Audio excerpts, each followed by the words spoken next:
Hello, my loves, and welcome to Create Your Life. My name is Simone, and I am your host. And today I would love to take the time to give you my top 3 tips for hiring a virtual team. So I have done this a lot in the past. I've worked for myself for a very long time, and I've had a lot of clients that I've also hired teams for as well. So this is something that I do know a lot about.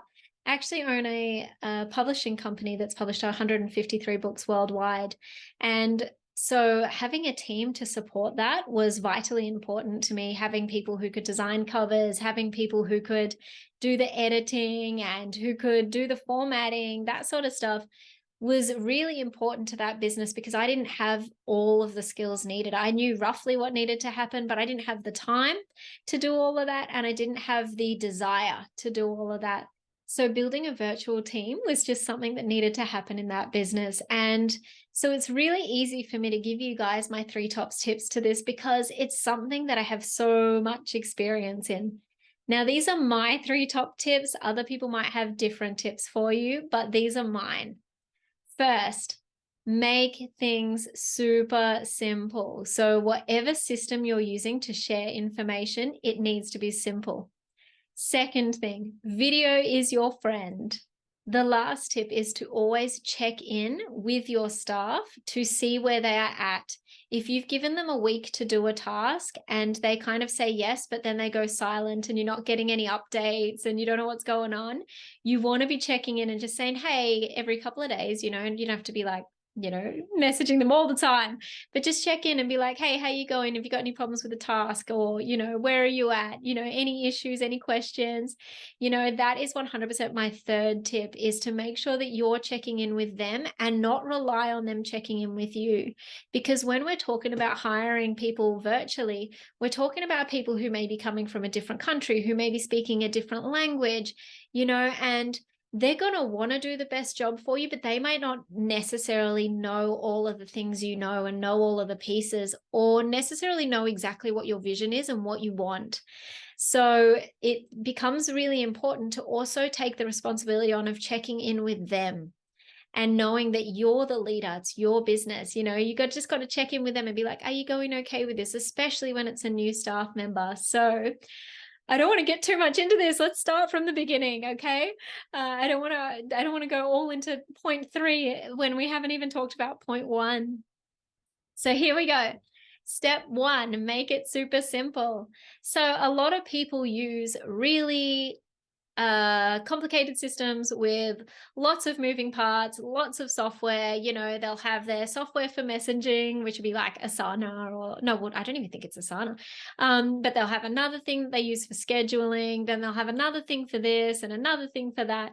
And to me, it just gets really complicated. And I personally need to simplify things for myself. If something has too many parts, I won't touch it. I will procrastinate to death if something is overcomplicated. So even for me now, and even when I was really in with the book publishing company that I started, and I was doing a high volume of books, I had more than 9 staff members doing that, all virtual. Even then, I still just use Google Drive. I used Google Documents, Google like spreadsheets. I used Google for uploading things to them. It was all simple because for me, having software to message people on and then having software for planning and then software for tracking, to me, that's overcomplicated. For you might like that. You might like having everything in that sort of system, and that's what works for you. So do that. If that's what's simple to you, do it. I'm not saying there's anything wrong with those things. I know a lot of people who use messaging software and then they use planning software, and that's what works for them and that's what feels simple to them. Maybe they're really a lot more visual, and having the pretty interfaces, it feels a lot easier, lighter, it feels nicer to them. Whereas for me, I can read a spreadsheet in 3 seconds and I'll be fine. To me, just having a spreadsheet with a bunch of columns is so, so easy. And I think when you're working with people from different countries, you want to make it easy, and you want to make it easy for them, which means it also needs to be super easy for you. Because if a system is hard for you, it's going to be hard for you to teach them how to use it. So the very first thing I would say is make things as simple as possible, but your version of simple, your version of simple can be completely different to mine, and that is totally fine. but make it simple. And if needed, give it pieces. So for example, if I was talking to my podcast team, right? I have a spreadsheet with all the episode numbers on it. And we have a column that says whether it's uploaded to the folder. Then we have a column that says whether or not they've done their part. Then we have a column that says whether or not I've checked their part. Then we have another column that says whether or not they've uploaded it to the podcast software, Libsyn. And then we have another column that says where it's all completely done and checked. And for that business, we have 5 columns. That is it, okay, for that part of my business. But if I was doing video editing, for example, and I was outsourcing video editing, that part of the business, it might look like more parts. It might be easier for them to have, uploaded the video might be one column. The next video might be downloaded video. The next column might be added the intro and the outro. The next column might be exported the file. The next port might be shrinked the file, compressed the file. The next port might be uploaded to Google. The next one might be checked. The next one might be adjustments made.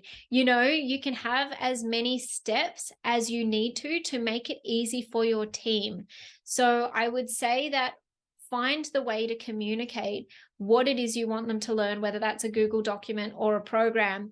Find the way that feels easy for you, but adjust that way that feels easy for them. You know what I mean? Adjust the amount of steps you're giving in the processes that makes it easy for them. So when I'm with my podcast team, every single podcast I give them a PDF that has the steps involved for that particular podcast episode, and a lot of that for me is just a template that I use to make sure that they've got all the right bits, and I write the title in and I write the description in and then I write the bits in and the order it all needs to go in, and it takes me 3 minutes to do that adjustment. But I know that because I have that step in there, as soon as my podcast team opens that folder, they've got the audios they need, they've got the instructions, and then they can make it, right? And that's what works for us. I didn't do that for the first couple, and then now I do it for all of them because it makes it a lot easier for all of us. So my advice to you guys, as mentioned, would be to find a system that works for you, but make it as full and with as many steps as what works for the team, if that makes sense. So if they need an extra step, add an extra step. If the extra step feels overwhelming to them, take it out. You know what I mean? That is probably the easiest tip I can give you for outsourcing, is to make sure that everything is simplified enough so that it's easy for them to understand and digest what you want, but also has enough in place for you to be able to monitor that. So the next thing I want to talk about is videos. Videos are your best friend. They are going to make everything so much easier. So also in my Google Drive, I have a folder called training. And in that folder, I have training videos. Now, I use a piece of software called Loom. It is free. There is paid versions as well, but you can use the free version if that's what works for you. And Loom allows you to record your screen and yourself, or just your screen, or just yourself. And this by far has been the best tool for staff that I have ever come across, because I can make a 2-second video or 2-minute video explaining what I want them to do, and then they can watch it and just repeat my process, So for example, if I was hiring someone to do my social media for me and I had a template in Canva that I wanted them to use, I would literally make a video about how I use that template to do that activity, to do that piece of content. So say you want them to do carousels for you, like say you want them to do carousels for you every week using a specific template. Make a video for them on how to use Canva or whatever software it is you're using to make that piece of content so that they can literally just watch you do it and recreate what you're doing. And when you're making that video, you can explain the things that are easy or hard, or the font sizes, or how much space you need something to take up. And you will find that by using videos and using Loom, it makes your life so much easier, and it makes theirs so much easier as well, because a lot can get lost in written translation. And that's why it's good to have videos for everything that go with any PDF documents that you give them. It's good to have a video to go through that as well, just in case they do not understand necessarily from the PDF, having a video version of everything that you're giving them really helps. Even photos can help, like screenshots, whatever you need to do to make their life easier and to create training for them helps so much. And also on this, if they come back to you with a question, answer it with a video. Because if that staff member stops doing that job and you get someone else to do it, that next person might have the same question. So using videos to create your training manuals for your business with your outsourcing is such a tip. Like, it's such, like, that right there, guys. If you just download Loom and start using Loom in your training of staff, it will transform your life. Like, it will make things so much easier. Loom, Loom. It is phenomenal. So I think that especially when you are working with virtual assistants who do come from different countries and they do have different time zones, and you can't necessarily talk to them and have meetings with them all day, every day, because you're a busy entrepreneur and you want to do your own thing, having videos there that they can refer to makes your job and their job so much easier. So that is pro tip, definitely 100% tip of the day, that one. Now, my next tip, which is going to be a quick one because I already discussed this one with you guys before, but it is to make sure you're checking in with your team, or give them points where they can check in with you, build it into the system. As I said with my podcast people, we've got the check-ins built into the system of knowing where they're at and what they're doing. But if you're training someone for the first time and they don't have that system down yet, you're going to want to be checking in with them to make sure that they understand what you want them to do. So for example, say I gave someone a task to edit a video for me, and I gave them access to a couple of different programs and all of that sort of stuff. And then I just leave them go for it for a week. And then lo and behold, a week passes and I don't have the video. If I get mad at them, that's unfair. That's on me, like, it partly could be on them. Let's also take responsibility as well for knowing that, you want to hire the right people for the right job. But if you say to them and say, hey, why didn't this video happen? And they might go, because I couldn't download the file.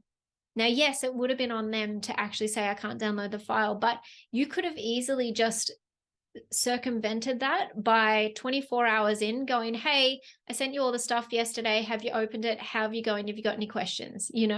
By you just checking in with them and actually managing them, being the manager, being the boss, and just check in with them, you're going to find that you can dissolve a lot of problems really, really quickly and easily.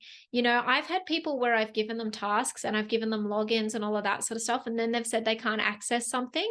Now, if they had have just not done it, I wouldn't have got what I wanted, but by me saying, hey, how are you going with this? And them going, I can't access this, because they might think that you're fixing something at your end. You don't know what they're thinking. They might be thinking that you're fixing something at your end. And so they just keep checking in every day and they still can't access it and they still can't access it. And to them, it might be a you problem.